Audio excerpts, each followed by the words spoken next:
We will be answering questions from there at the end of the webinar.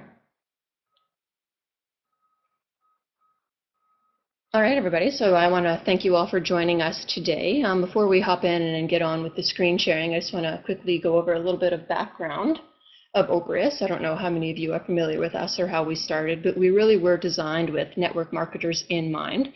But really, any independent sales professional will benefit from using Oprius. So a lot of the people we work with are network marketers, but some other people that also use Oprius are realtors, people in insurance, personal trainers. We actually have a couple of those, and we even have a lawyer or two that actually uses the software. So we all began as Oprius. It was 2005, and the girlfriend of one of the founders of Oprius was actually selling Cutco knives, and she was having a real difficult time keeping track of everybody, basically. Like, she had sticky notes all over her computer, and she was using just an Excel spreadsheet, and it was just a really messy way to keep track of everything that she was doing. So this got Owen thinking there might be an opportunity here. So he did a little bit of research, and he really didn't find anything that would suit her needs at all in terms of keeping track. I mean, he found Salesforce and Maximizer, and they're these big, huge corporations for Goliath companies that have many people selling, and nothing really suited her needs. It was all way too complicated, way too expensive for just a person working independently. So he thought, okay, well, here's a chance for us to build something that could be really. So we started to do that. And we actually did consult with people in the network marketing field to get their opinions on what is actually needed, what they've sort of been longing for in a means of keeping track of what they're doing. So we took all of their feedback and we created Oprius, and we continue to grow and evolve with help from our users in terms of what they think might be valuable. So we're always open to any feedback you may have in terms of what you might like to see with Oprius. So that's kind of how we got our start. So what I'm going to do here is I'm going to go ahead and share the screen, and we're going to take you through a walkthrough of some of the main components of Oprius that you're going to be hopefully familiar with. If not, you may be hopefully more familiar with by the end. And just in case people aren't familiar with Oprius, we are entirely based. It has an internet connection, and you can use any browser that you'd like to access Oprius. Chrome is a favorite of the team over here for Oprius, but people have success with Firefox and many other platforms as well, so it's really whatever you're most comfortable in. So I do have sharing enabled, so I don't know if people can see it. If somebody could just say in chat or let me know. Looks like I actually have Sean in the room with me doing backup for me. He's he does a lot here. He's the manager of marketing right now.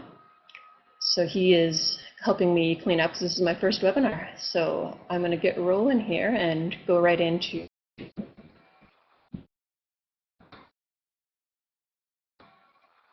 the Oprius home screen, which some of you will hopefully be familiar with.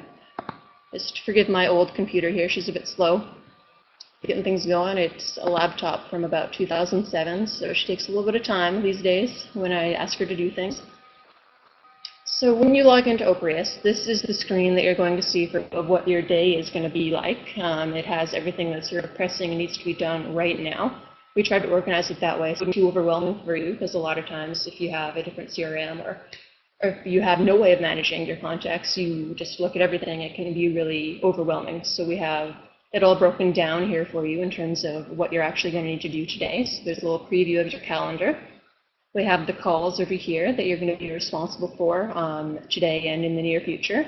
A list of your tasks that you're going to have to worry about immediately, and also a little preview of your email here so you can see what's come in most recently.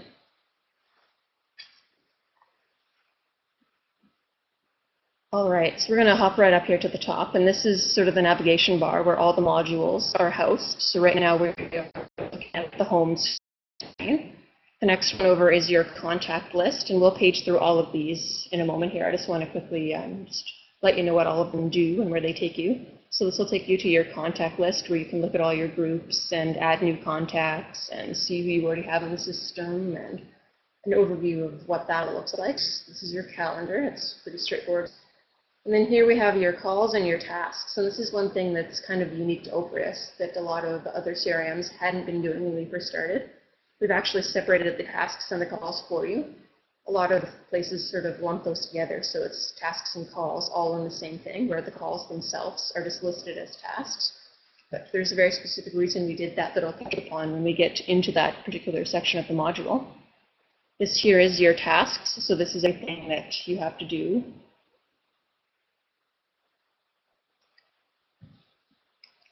All right, can you hear me a little bit better now? I'm just using a headset, so I just bent it. Okay, we have confirmation you can hear me a bit better. All right, this is working great. So your tasks is going to show you an expanded view of what you see down over here.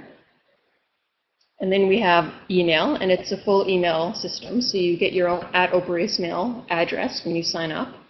But you can, of course, if you have an existing web address that your contacts are familiar seeing, you can also use that as well. And I will show you how to do that a little bit later on. And this last one over here, the two hands, is kind of the bread and butter of Oprius. This is the relationship builder, which is a really powerful tool that you wouldn't have if you're just using Excel. It's really neat. It can actually take different groups of contacts you have and run them through particular steps you have set up. And you can do different ones for different groups, and you can have a variety of people on different steps of the same plan. So it's really handy, and it automates a huge process that you would normally, if you weren't using Oprius or a CRM to manage your contacts, you would just have to remember all this stuff, and you would just have to know what step Dave Jones is on. We've taken that off your plate, and you can just focus on what you actually need to do. So it's like having your own personal virtual assistant to keep track of that for you. You just log in, and we tell you exactly what you need to do with a certain contact on a certain day. And you just get a laugh, and you just got to do the fun part, which is building the relationships. So if we continue on over here along the top bar, we have this button here that says New, and this is really neat because it's the same on every page. And from this button, you can create a new contact, appointment, a new task, email, list mail. We'll get into the distinction between those two in a little bit, and a new phone call. And like I said, this is available to you from any screen you're on, so if you don't need to navigate back to a certain module to create a new thing, you can do it right from here. This is our affiliate link for telling a friend. It's a really neat way to get Oprius for free, basically. So what you can do is you can click on this, and you can send a link to your friends you think might also benefit from Oprius. So maybe people in your downline or your upline or your buddy that sells a different system, or anybody you can think of that you think could really benefit from using Oprius. You can refer them to us. And if they use the link that you provide, when they transition to a paid member of the system, you get credited a free month. So it's a really neat way. If you refer enough people, if you refer 12 people in a year, then you don't have to pay for Oprius. This is the help button, and it's a really handy one because from wherever you are, you can click on this, and it'll take you to our support lounge under the screen that you're actually on. So you can see I just clicked on it now, and it took me to the home screen for help. So if I wanted to know more about anything we're seeing up here, we could just mouse over it, and it'll pop up with an explanation. See, there you go. So now you know exactly what these do. So if you're ever confused, it's a really good way for you to just hop on to anywhere in the support lounge, and it's actually really packed in here. If you haven't had a chance to check it out, I suggest setting aside an hour or two and just going through the different videos we have here, because they're really helpful. So that is the help button. This is your garbage, so everything that you throw out from the system basically gets placed, aside from emails. Email has its own garbage for various reasons, but any contacts you delete, any tasks you delete, any calls you delete get put here. And it's kind of a stopgap between deleting them finally from your account. So they will go here before they're completely or accidentally delete somebody. You do have the opportunity to bring them back using going into the garbage, filter them out. Preferences is, there's a lot in there that you're probably going to want to customize when you first get into Oprius and first start going with the system. And we will touch upon some of that today, but I also do hope to do a webinar completely dedicated to just setting up your account, because it really can take a bit of time to get it up and going in the way that you want it. But it is worth the time once you have it running, and it just happens in the background, and you don't need to worry about any of that. The recent items button is a really if you're sitting down to do a lot of work with your business and you are bouncing back and forth between several things, you can click on this, and it'll show you what you've done recently. So you can see here what I've been doing in this account. and say you wanted to quickly get back to somebody's contact record, or if you realize you put in the wrong for a phone call or something, it's a really easy way to get right back to it without needing to remember or searching the fields themselves or navigating to it independently. So that's a really handy one that not a lot of people know about. The quick search is also hugely valuable because in here you can type in just about anything and it'll search the system for anything pertaining to that. So right now I'm searching Cutco and it pulls up the contact I have in there. I can also do Starbucks. And if I have any meetings scheduled at, see, there you go, there's a meeting coming up I have at Starbucks. So you can search pretty much anything in there. So you can search your contacts, your appointments, not your email, unfortunately, but anything else, your tasks, your contacts, can all be pulled up in there. So it's really handy. All right, so that is an overview of the top bar there. We're going to hop right into the contact module now and take a look at what that looks like. So you'll see it'll take you to a page here where you can see all of the contacts you have in the system, and they're all prettily colored here for you, and we'll explain how that's all set out in a little bit here. You'll see at the very bottom I have a counter of the number of contacts I have in the system. I can also change the page view over here if I want to see everybody. So if I bump this up to a page size of 50, then I'll see everybody that I have in the system here. So if we start over here on what we have, you can create a new contact. So if I click on this, it'll pull up the Add Contact section. And this is pretty simple data entry, so we don't need to spend a lot of time here, but you just type in whatever you want. Let's create a quick guy here. I think we already have a Tom Jones in the system, but it's for learning purposes here. And you can add in their email. If you want to see everything that you can put in, you can click on all here, and that gives you an overview of everything that you have here. So let's quickly scroll down to see. One thing you can do here that's really neat is the custom fields. Right here, you can actually go into preferences and add in your own. So if you have any that are really important to your business, you can add them in. You can even do that here. If you really wanted to, it'll take you over to the preference they want to do that. But it's nice to know that if you're in a contact and you do want to add a custom field, you can do it right from here, so you don't forget about doing it later. And when you're making a new contact like this, you'll see you have your groups over here on the right. And you can also add this contact right into a group right from here. So it's a pretty handy way to get somebody into the system. We'll cancel out of this for now and just go back to the contact screen and just look in there a little bit more. So first of all, if you look here, as I mouse over them, it highlights the person. So if I were to just select a few of those here, you'll see at the top here this blue bar lights up and it gives me some actions that I can do. So you can click on that, and if I want to add somebody to a group, I can do that here. Move them to a garbage, add them to a plan, remove them from a plan. There's a lot of things that I can do right from the screen. You can also do them from individual contact record, but it's really nice to be able to do it en masse like this. So that's pretty handy. So let's unselect everything. And if you look over here again, you'll see how we have another search box. So if I were to repeat my Cutco search here, it'll pull up everybody I have within that company. So click on Include the Custom Fields. So if I have anything in here in my custom fields, so that can be anything pertaining specifically to your business. If it's important for you to know what a person's skin type is, you can have that in there.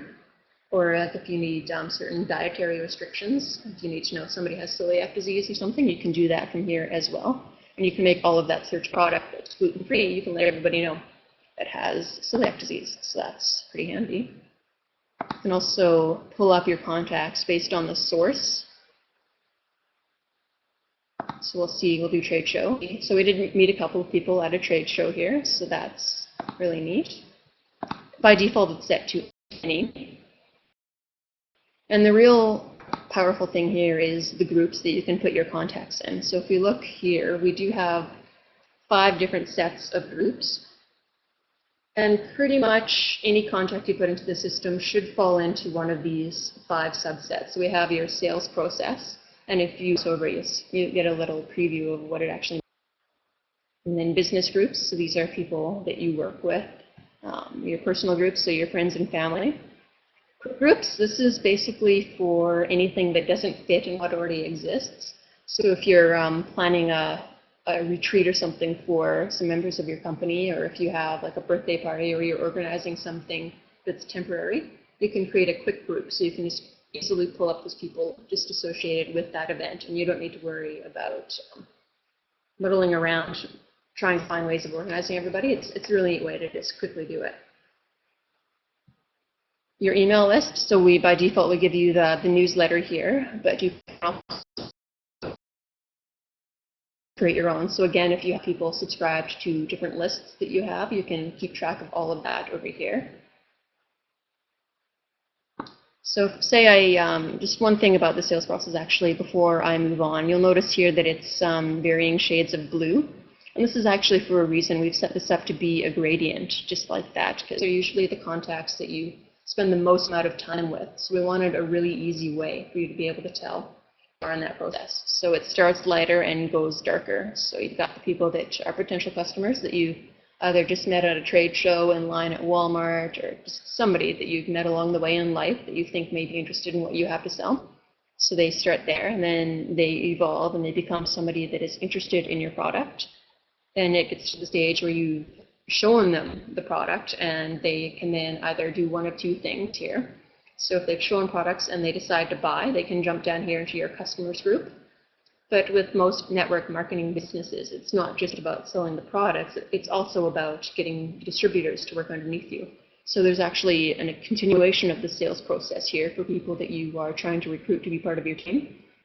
So here are customers who may be interested in my business opportunities. So these are people that you're talking to about being distributors underneath you. And then that again evolves through. And what's really neat about all of the groups here in Oprius is if there's anything that's not relevant to what you do, you can remove them, you can rename them, you can delete them. There's huge flexibility in what you can do. So it's really possible to truly customize your Oprius account for exactly what you need to do, which is a really neat thing. So that's a little bit more about the sales process here. So let's say I wanted to just look at people who have shown my product to. I currently don't have any, so we will not go there, but potential customers, here we go. So you can see here's everybody I have that I've met recently that are probably newer that I have just started talking to. And let's say I wanted to, if I had any of these, so were also my friends, let's say, see if there's anybody, so there you go.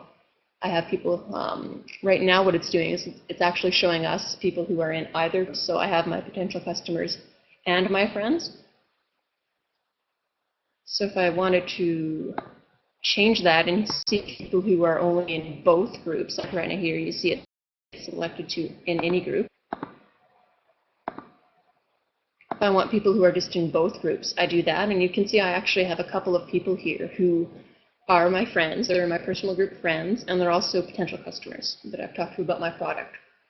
And you'll notice here, if I go back to just the regular group, you'll see the variety of colors here.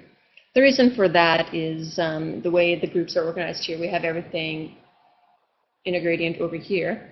So the color you're seeing here is the highest they get to on the range over here in terms of colors. So you see like anybody who's a potential customer is this light blue.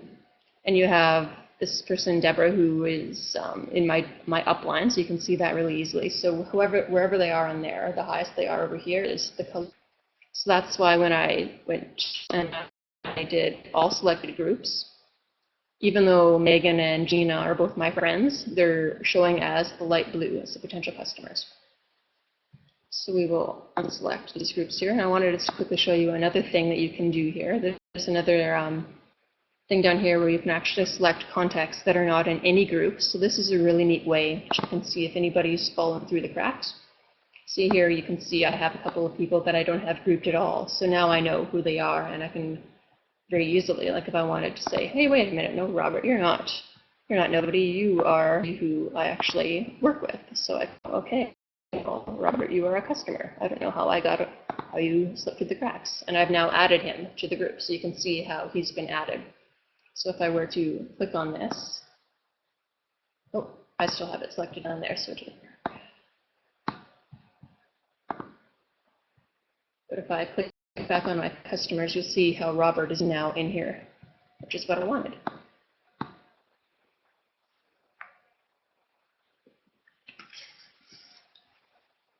All right, so let's actually go through and we'll click on one of the contacts here, and we'll actually do some of the things that you can do directly from the contact record.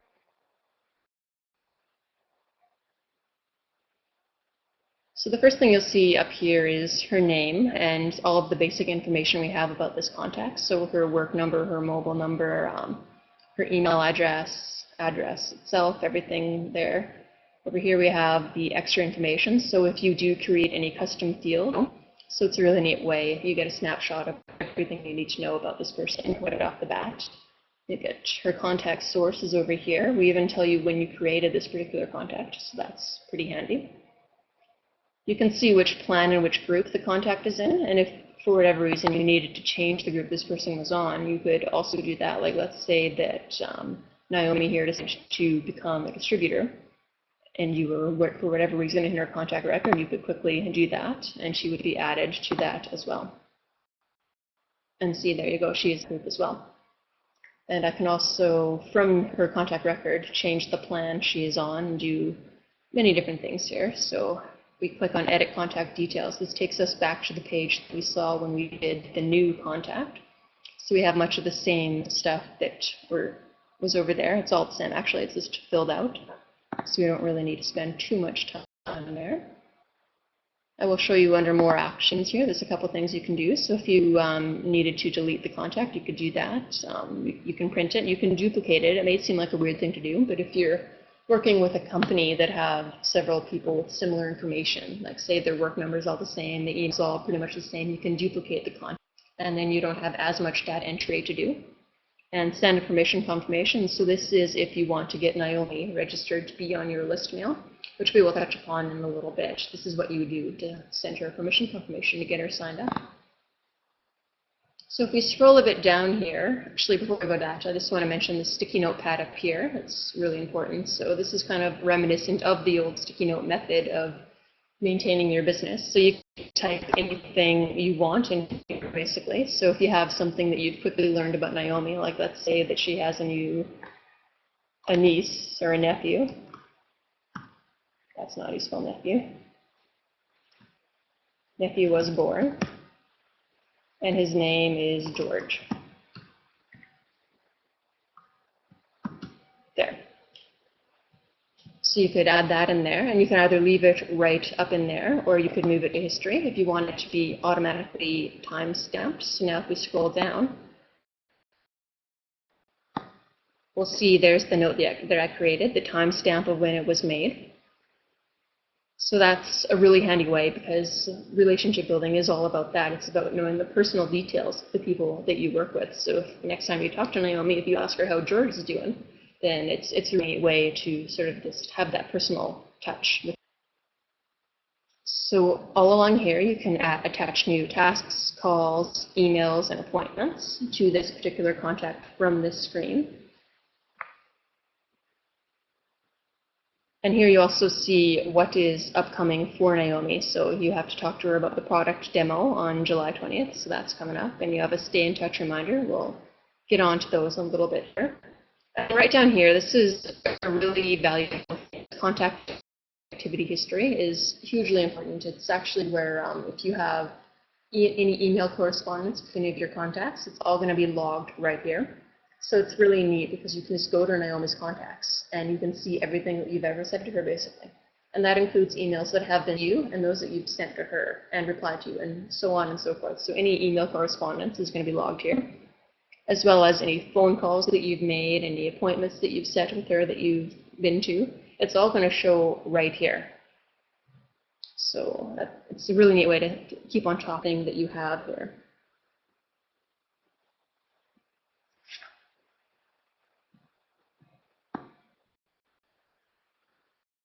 All right, so if we go on over to the calendar here, it's pretty similar to a lot of calendar applications I'm sure most of you have seen before. I have it set to this week because I prefer it that way. I get a little, if we were to set it to this month, it's just, there's too much going on. And I just find it a little small, so you can either do today, but I really like the week because then you see what's coming up and you know what the rest of your week is going to be looking like.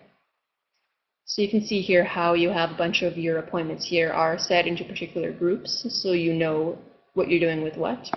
So date night, obviously with family in different groups, and the entire Oprius calendar is completely drag and drop. So let's say that Jimmy and I rescheduled our meeting to 10. I would just go like that, drag it up there, and boom, now we're meeting at 10. And let's say we decided to take a little bit longer, I can do that too. And it's just that you drop anything that you want. So let's say that I wanted to do something Monday morning, say I had an appointment, just click on this here, and we've really made it streamlined for you in terms of how you can set this up. So let's say that I'm going to the gym, and that's all I really need to do. I can click save, and now I know I'm going to the gym on Monday morning at 9 a.m., and it's just that easy. Let's say you wanted to edit a little bit more about one of your contacts. You can click on this. If you double click on it, it'll take you right into it. So you can go under more info, and it'll show you who it's with. If you want even more info, you can go on to edit details. And here you see everything about this particular event. So the time that it's set for, how long it's set for. And from here, like let's say that we changed the date of this, and say we have a couple of different ways you can do this here. Like there's a little mini calendar that you can pull up and it'll do it for you. Or you can just start typing. Let's say it's moved. I can just do that and it will just update itself. So that's really handy because I know a lot of the times I can't keep track of the particular dates, but I remember that it's going to be on a Thursday or a Friday. And let's say that, so yeah, here you can do notes on the meeting. So if you want to just type in a few things that you really want to cover to make sure you don't lose track while you're in the meeting, or just to remind yourself before you go. And let's say that somebody else is going to be joining you. You could add them in here. So let's say Naomi was going to be at the meeting too. And go, there you go. And now she is added to the meeting. And by doing that, by having Francine and Naomi on this appointment, what we're going to do is when we go to their contact records, we're actually going to see underneath them. So we can refer back to everybody in terms of the correspondence that we have had with them.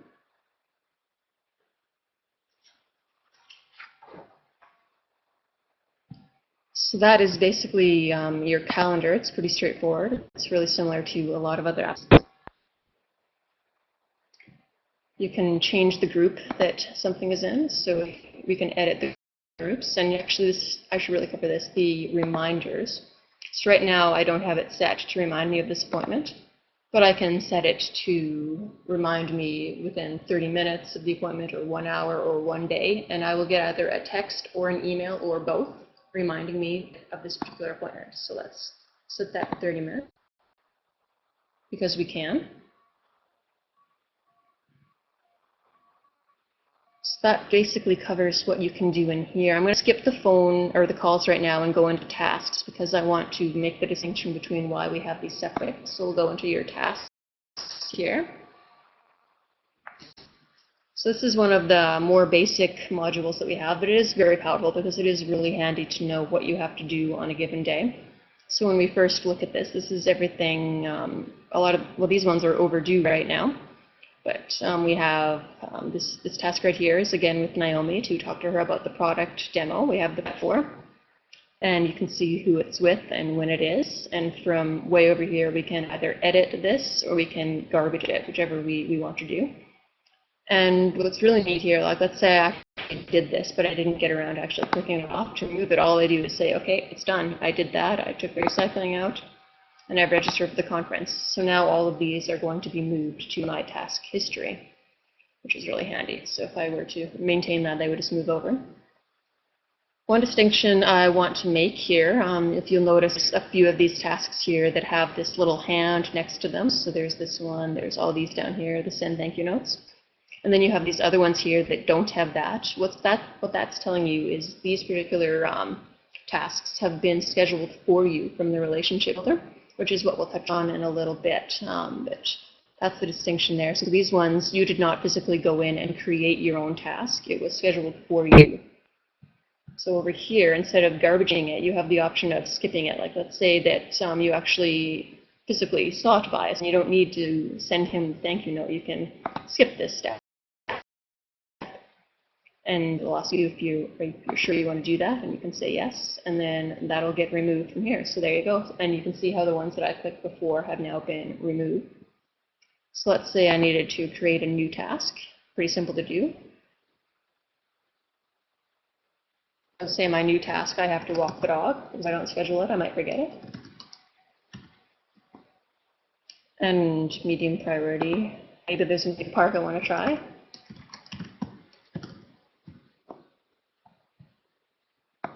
And we're going to do this Thursday.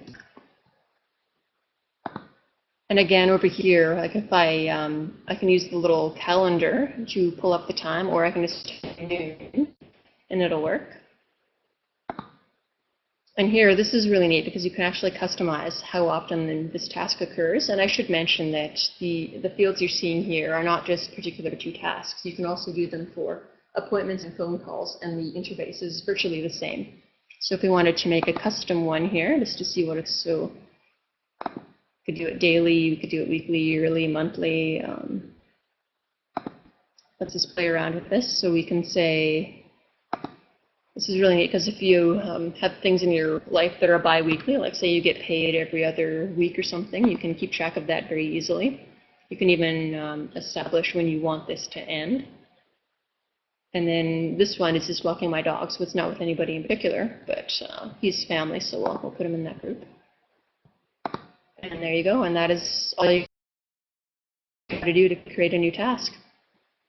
And it'll show up for me, and there he is. There's my walk the dog, and you can see how it's a recurring task here.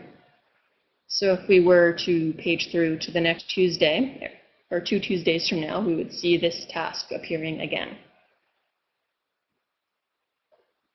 So that is what things look like there. So we are going to go back here and take a look at the call module now. And it is very similar to the tasks, but there are some important distinctions that we want to make here. And the reason we've made them separate, a lot of sales do happen over the phone, but for many people, it's often one of the hardest things to do is to actually take that phone, pick it up, and make a phone call. So the way we've organized this, not only have we separated it, so that you can't just procrastinate on your calls by just pushing them away in your task list. But we've also scheduled it in a way that these calls that you're seeing here under today's calls, these aren't just calls that you have scheduled for this particular, these ones here, they're before certain, so when you get a phone call, you have the option of, like if you want to talk to somebody before next Friday, for example, you just put it in as contact them before next Friday. And that's when it gets added into here. So we add those into your phone calls that you could be making today, because that's sort of a way to sort of prompt you to get going on your phone calls here and make it a little bit easier for you rather than procrastinating, because technically I could leave this through to July 25th if I really wanted to. But if I can get a jump start on it, that's even better, because as you look down here, you can see I do have some specific ones that are going to creep up on me, and before you know it, I'm going to have more calls than I can handle. So if I can take care of some of the ones that I have scheduled in the future before they're actually due, then it'll help me out a lot if I can do that. So let's just go into one of these here and just edit it a little bit. So let's go into this one here. I have this one set for before August 15th. So we'll go and we'll edit that. Oh, I went right in to make the call. I didn't go in to edit it. My mistake. That's okay, we can do this from here. So let's say this is what the call screen looks like when you're actually making the call. So when I go and I want to call Jason, what we suggest you do is to actually have your screen in front of you so that you can be making your... So this is right here. This is what we call the phone assist. We've really organized it in a way so that you have everything.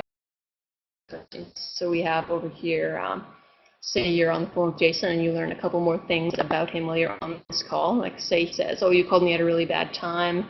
I'll talk to you now, but in the future, can you call me in the evenings? You can go like, yeah, sure, happy to do that, Jason. And then you quickly do that here. So you don't need to navigate back into his contact record. You can do it all right from here. So you just click save and you have whatever you need there. And you still stay on the screen, which is really handy because when you do a call, there are a lot of things that you need to sort of keep track of. So if you don't need to navigate from this, that is a really good thing.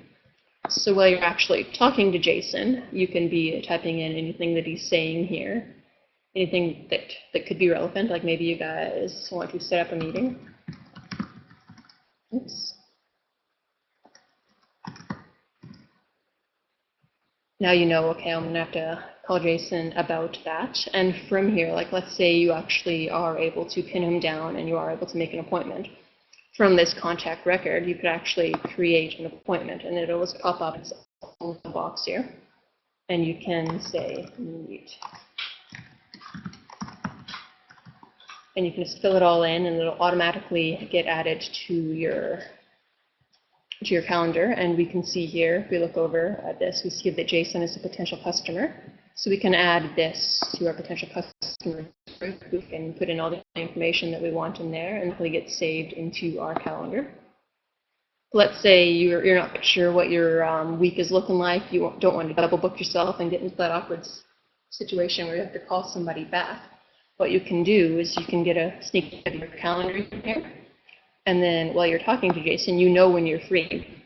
So when you go to book that appointment, you don't need to worry about potentially double booking yourself. You can see everything that you need right here. Okay, say Jason tells you about his friend that is interested as well. You can create a new contact from here. So it's a really handy way to stay on this particular screen and still accomplish quite a bit without needing to worry about bouncing around from the screen. It's really easy to forget what it is you have to do when you go somewhere else. So if you can do it all from here, that's even better. So once you've had a chance to talk to Jason and you're ending the call, so this is when you're off the phone with him, you click end call over here and we'll immediately ask for feedback on what happened on that call. Because a lot of the times, let's say you leave a message, didn't get a hold of them, call didn't happen for whatever reason.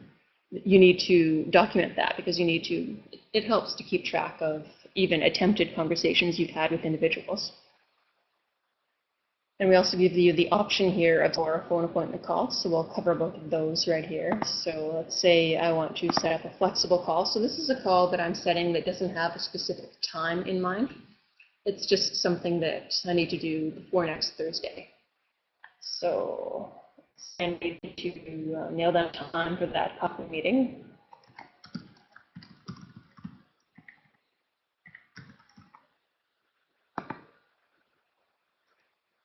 And we need to pick a location that is close to the soccer field because he has to get his kids. So we can say sometime next week. Before we'll use the calendar this time to do different. So it's happening on next Tuesday.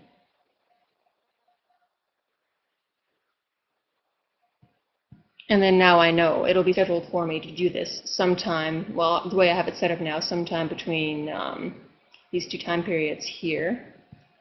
So if I really needed to get it done, I would change this time here. Or let's say that we did something and we have, like, he wants me to call him back tomorrow at 2 o'clock. So we can go tomorrow, and it'll automatically know what tomorrow is. So I'm going to just go 2 p.m., 2 to 2:30, and you can specify how long you want the call to be, and then we click end call.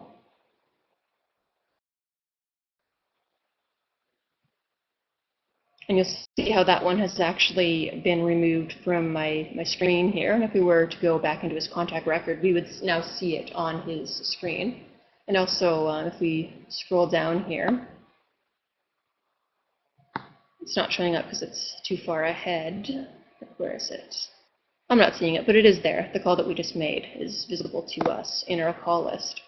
So the distinction that I should make here between phone appointment and flexible appointments is phone appointments will actually show up on your calendar. So if we go back to our calendar here,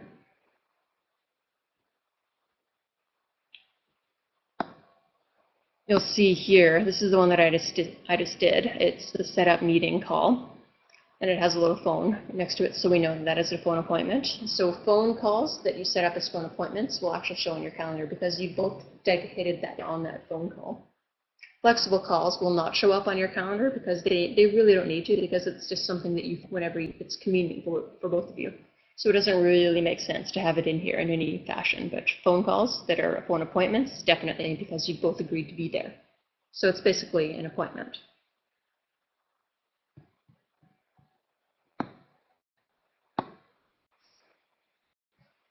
Okay, so basically covers what happens with the phone assistant there.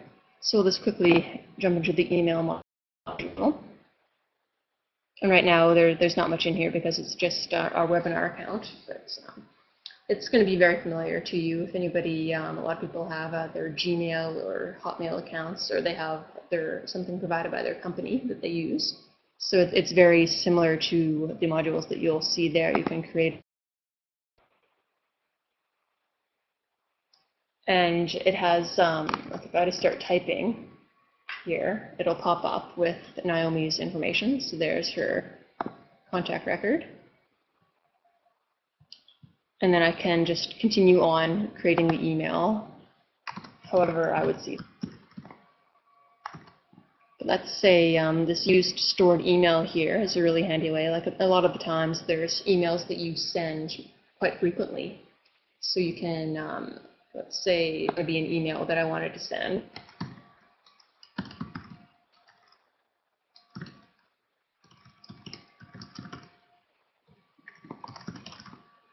So there we go. So I can send that to her right now, or if I click on use stored email, let's say I'm going to be continuously checking in on my downline to see how they're doing.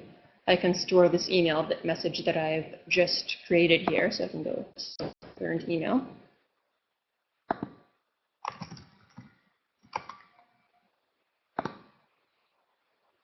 And when we go check out preferences later, we will see that email in there. And over here, use a different email. We will touch upon that in preferences in a little bit here, but a really neat thing about Oprius is you can actually send from an existing account that you already have.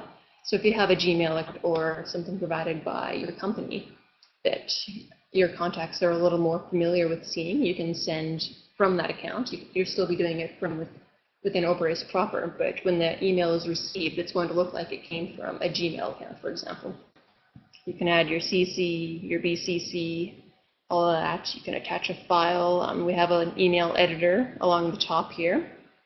So you can customize, you can add a link if you wanted to add a link to a particular website. You could do that here. You can add images. So adding an image, we do require you to host them online. So that's something that we'll cover in another webinar for those that are interested. So I can either send the email or I can save it for later, and it'll go into my drafts folder, and we can send that later on.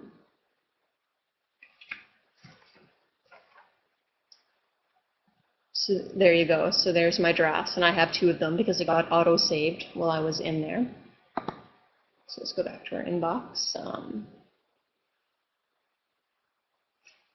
So one thing we'll quickly cover here is list mailer. So this would be any bulk email that you want to send to, say, your downline or something. So you pull it up, and this is how you search. So you add a group of people that you want to send a similar email to.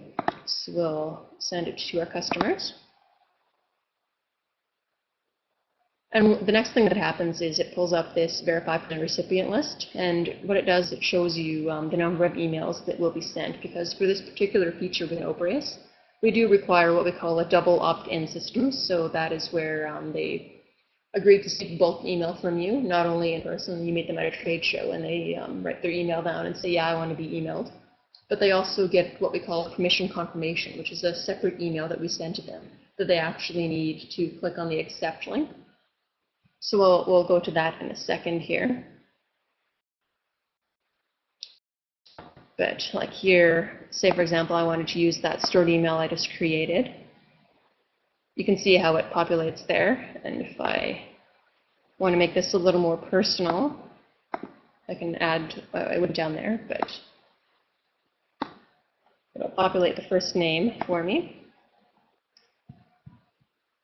So if I'm curious what this is going to look like before I send it, there's this option here to preview the email. So this gives you a little sneak peek of what it's going to look like when they're seeing it. So you can see it's populated here with the name, and I can scroll through because it's giving me all 6 here, so I can take a look at all of them if I want to. Just make sure I have everybody's name spelled correct. I'll go on to who I want it to go to, and then I don't have anybody in there that I don't send this to. So that is how that works. So for now, I'm just going to we're going to pop back over to the email, and we're going to quickly check out the permission manager. So this is the same place that we would have gotten to had we navigated from the list mail. So you can see this is everybody that we have in our account, basically. So we have these people here. There's the tabs along the bottom, unprocessed. So these are people that we have not sent a permission confirmation to just yet. And we have the people who are pending. So these are individuals not onto it yet. So we don't know if they've subscribed or unsubscribed or what, because they're just sort of in limbo. They've received it, but they haven't done anything with it yet. These are the people who have accepted the permission confirmation and are part of our list. So you can see if there were 6 people that we could send to within that group. So if I wanted to see who those 6 were, I would just pull up my customers. And now I can see those 6 people here. So it's pretty cool that you're able to do that. Unsubscribed, these are people who have decided not to receive emails from you. They've clicked the unsubscribe link, which is at the bottom of the email. And we do need to include that with the list mail because we have to be really conscious of not spamming people. And it's bad for you as well to be sending emails to people who don't actually want to receive them. So they do need to have a way to unsubscribe from your list mail. In this bounced, we don't have anybody, which is good because the bounced emails are the emails that are bad. So if you mistype the email address when you input it, they're going to end up over here. So if we go back to our unprocessed here, if we wanted to actually send permission confirmations to these individuals, we can select them all and we can create the permission confirmation right here. And you can see here what email the address the permission confirmation is coming from.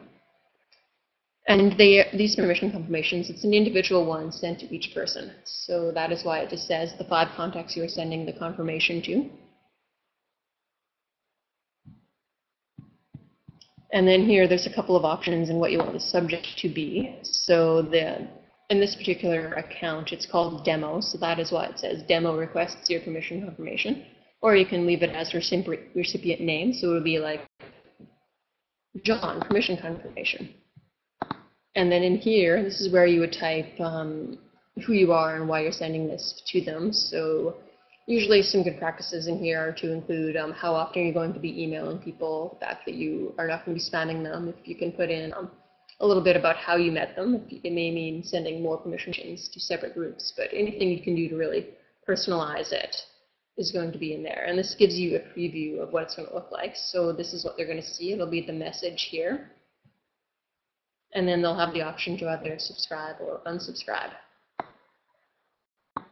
And then you would send the permission confirmation and you would just wait, and then those contacts would get moved from the unprocessed tab because we're now waiting back to hear from them what they're going to do.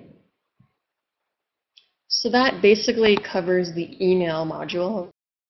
I'll just pop back in and see anything else I want to cover. I'll just quickly cover this over here in terms of flexibility you have with creating different folders. So let's say that I wanted to have a different folder. This is where I would do it. So anything you really want. It can be a inbox, team emails, and there we go. And there it is right there. So now I could navigate, and if I had messages in my inbox, I could move them to my team emails folder. And I can then manage them. So let's say I wanted to get rid of some of these or move them. So if I wanted to move this folder, that is how I would do it. I would just click on it.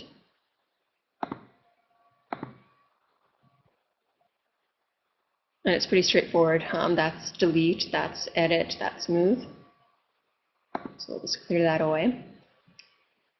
One thing that's really neat about this, there's a lot of things actually. I said that when you have your messages in your inbox here, as I said before, everything gets logged on your contact record. But you don't need to keep that folder or that message in your inbox for that to happen. If you see over here, we have our archive folder. So if you did have messages in here, you could select those messages and move them to the archive, so they're not cluttering up your inbox. So for those of you that strive for inbox 0, you can quickly put everything into archive. And that's actually a way if you don't want to bother about having folders, because it can be a bit tedious to sort of keep track of all your folders. If you just archive everything, you can know in the back of your mind that that's all you've done here in your inbox, but on the contact record, everything is exactly where it needs to be under the contacts that you've had. And if you email more than one person, then everybody that received that email, it's going to show up on their contact record.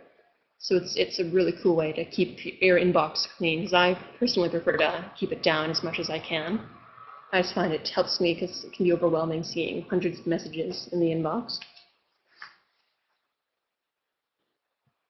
All right, so we are going to move on to the relationship builder here, and we did get a little bit of a late start here, folks, so I understand we are now, the end of our hour is approaching, but we do have just a little bit more to cover if you're comfortable hanging out. If not, you're welcome to leave, and we will be doing more webinars more regularly, including ones specifically on relationship builders, so because we've already covered a fair bit. So we'll just continue on, and those that want to stick around are welcome to, and those that need to leave. So the relationship builder, it's kind of the bread and butter. It's the glue, really, that holds Oprius all together, that sets us apart from just using, say, an Excel spreadsheet or some other tools to maintain your business. It's a really neat way to actually set up automated processes for all your contacts. So if I click on this one here, there's just one step in here, so it's not that exciting, but we can make it more exciting by adding steps to it. The first thing I want to cover here, if you look at the top, this plan, it's currently set to double opt-in. Quite recently, actually, we had the opportunity to have single opt-in relationship builder plans. So double opt-in, this would require the permission confirmation to be accepted by anybody that you're sending emails to. But we realize that's not always realistic when you have a relationship builder plan and you say you just got off the phone with somebody and you want to be able to send the emails with the details that you just talked about right away. You don't really want them to have to respond to a different email address before they can accept receiving the email from you. You just want it to go to them. So what we've offered to you is an ability to create relationship builder plans as single opt-in. So when you go to do that, you will be bombarded with this little screen here that just verifies that you are not going to be sending spam from your account, that it's unsolicited, and it's just a bad thing to do. So really, you shouldn't be doing it at all. But we assume with the relationship builder plan is that it's not going to be just a bunch of emails that you send out. So this really isn't designed to be an autoresponder. It's designed to be a relationship builder plan. And a relationship built just on emails isn't going to get you very far. So now having this set to single opt-in, I can have different tasks and appointments in here. And those are sort of assumed steps that happen in a relationship builder plan that allow us to offer this single opt-in for you. So here we have confirm appointment as a step. So you can go in and edit that. It shows you how many people are in the step, the type of step that it is, and the days after. So right now this is set to 2 days. So what that means is that when somebody enters this plan, the email to confirm the appointment will go out 2 days after they enter that plan. If I were to create a new step and set it to 3 days after, then that step would happen 3 days after this email step. So they all sort of build on one another like that. So let's go in and edit this one. Edit this one. So you can see how it's already populated here with what we want it to look, and it's set to an active step. So let's say that I'm just building a plan and I don't want the email to go out just yet. I can change this to inactive just by clicking that, and this particular step will not go out. Let's leave it as active now, and you can change whatever you would like within the email here. And we can also preview it again if we want to see what it's going to look like before the recipients receive it. So there you go, that is what that particular email is going to look like. So we'll cancel out of that. And we'll add a new step here. And we'll do an appointment. And we'll just call it coffee. And let's say we want to meet with these people. So here, this is where it says days after previous step is completed. So if I set that to 3, it's going to be occurring 3 days after that email goes out.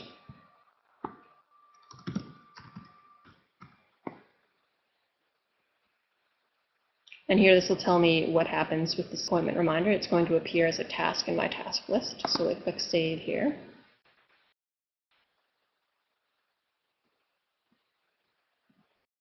And we now have this new appointment here. If I, for whatever reason, needed to change the position of these plans, or the steps in this plan, I could move this up. So we do that, and now they've reversed, so the coffee meeting comes first, and then the email to confirm comes after, but that really doesn't make much sense. And so on and so forth. So you can see here, this is just a glimpse of the power of the relationship builder tool. And in the future, we'll get in more in-depth with different webinars on how you can really use this to your advantage here. So let's continue on here. So the next thing here, we have our Stay in Touch reminder. And we have this set to 1 month to make some clarifications here in terms of what a Stay in Touch reminder is and what it's for. So this particular reminder, it's designed to keep people from falling through the cracks. So I see some people and they set this to 1 day, and that really doesn't make sense because it's going to generate a task for you every day. Stay in touch. And how it's actually set up in the system is a Stay in Touch reminder is generated 1 month after the last contact you have with that person. So let's say I don't talk to Naomi, I have no correspondence with her for a month. Then the Stay in Touch reminder is going to come up, and I'm going to be reminded to reach out to her. However, say within that month, I sent an email to her, or I meet her for coffee, or something else happens, then this appointment, the Stay in Touch reminder, is going to get bumped back out again, which would be 1 month from the last contact period. So you can see how, with that description, it doesn't really make sense to have it set to every day. The next thing you can do here when you make your plan is you can link it to a particular group. Some people don't do this. I think it's really valuable. If you recall, when we were looking at the contact screen, there was that little link beside some of the groups. That is how the linkage has happened, and that tells you what has. Right now we have this one linked to potential customers. We could change that if we wanted. So we could make it not link, add it to any of the other ones we wanted here. For now, we'll just cancel it. Let's say that I had somebody that wasn't this plan, that I wanted to be in this plan, but I don't particularly want them in this group for whatever reason. We can add a single person. We just got to find where they are. We can add them in. I think Naomi, nope, Naomi's not in here. We use her a lot. So I'll pull her up. And I get the option of which stage I want to add her. I can add her at appointment, at the coffee step, or I can add her in completed, which really would make sense. So we will add her in up there. And there she is. So this is really neat right here because this is showing you what I mean, how you can have the same plan but with different people on different steps of the plan. Here we have 2 people that we are confirming appointments with, and here we have a couple people that have completed the plan. Let's say for whatever reason these people that have completed the plan need to redo it rather than build a plan that's exactly the same. You can take these people right here, you can select them, and you can change the step, and you can restart them again on this plan.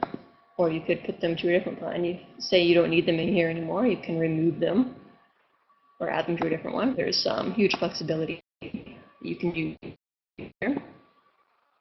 And say we did be active, we could disable it completely.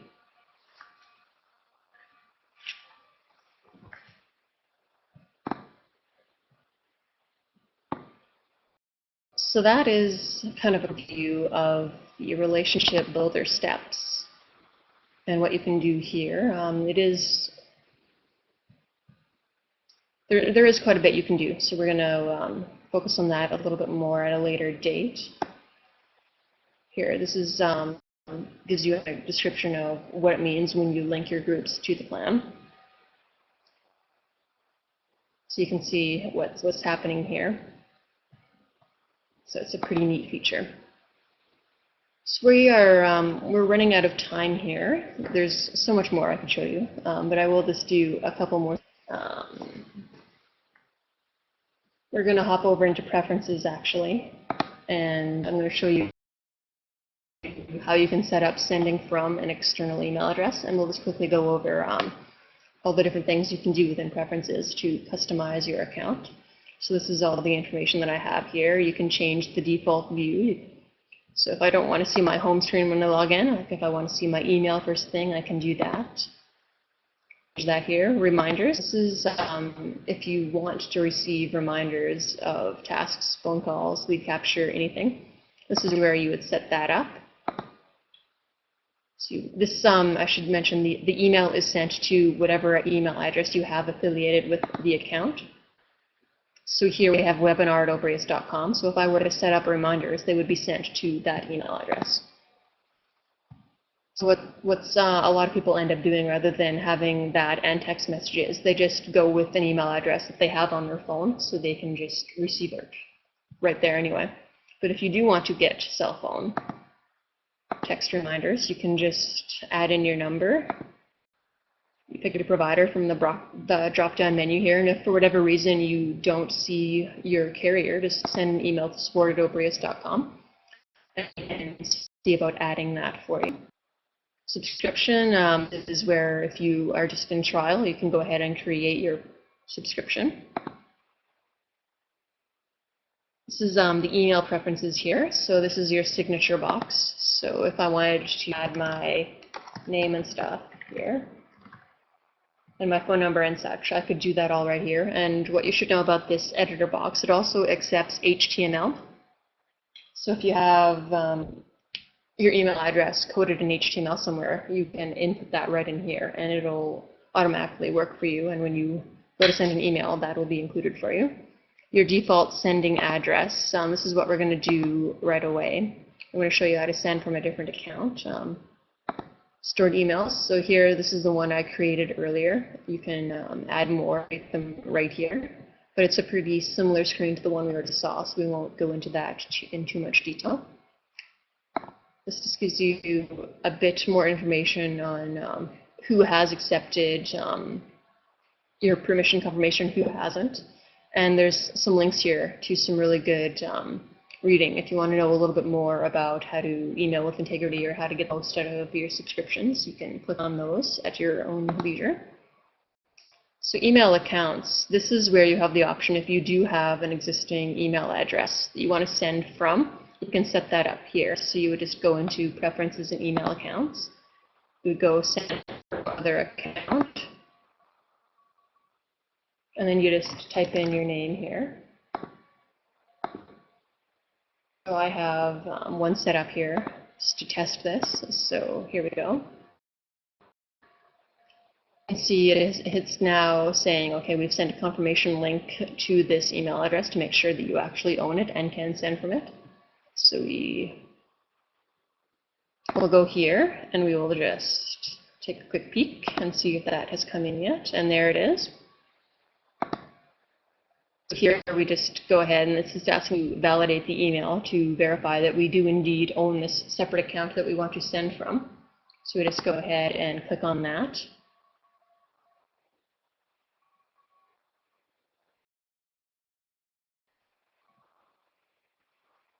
And there we have it, and now we've been set up with this send from email address. So if we go back here,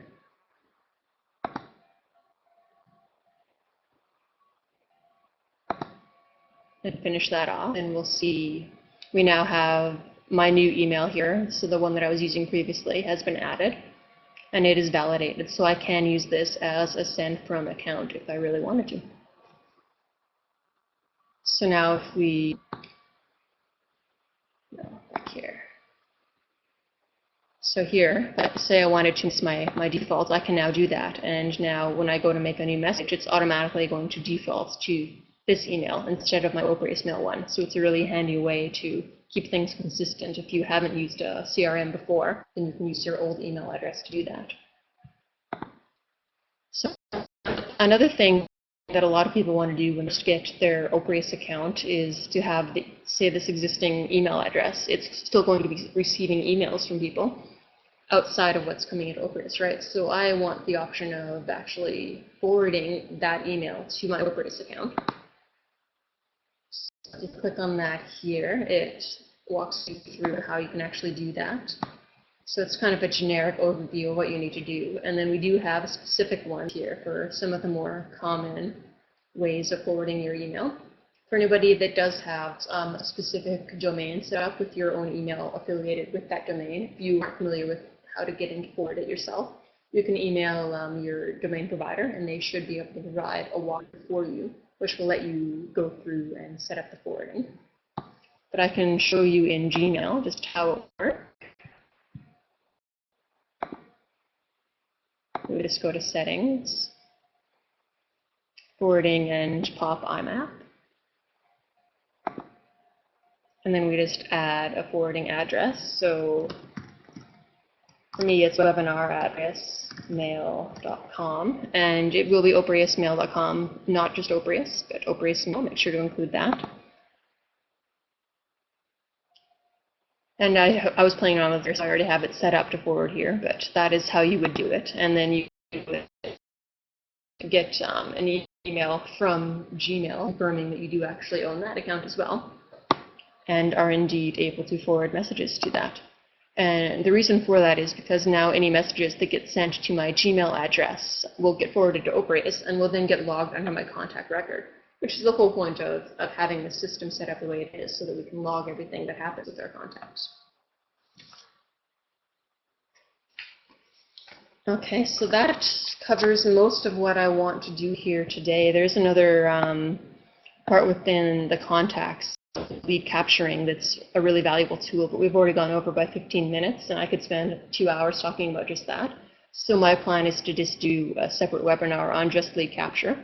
So I will turn it over to Sean, who is monitoring our Facebook page, and we will address any questions that have come up over the last little bit. So he's just going to check the page, and he's just going to get in touch with me with what you guys may want to know.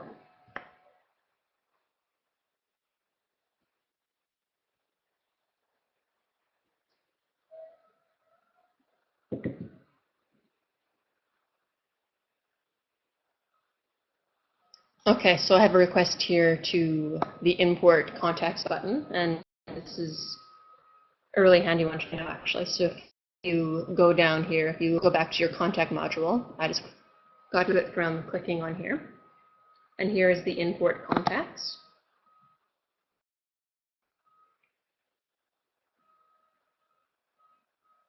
And here it will ask you where you want to import the contacts from. So generally we suggest using Excel and generic CSV. So here if you click on that, it'll show you the different ways in which you can import a file. The file is the most sort of generic one that you're going to be able to get. So if you were to click on that, I'm not sure if I have one ready to go. I don't think I do.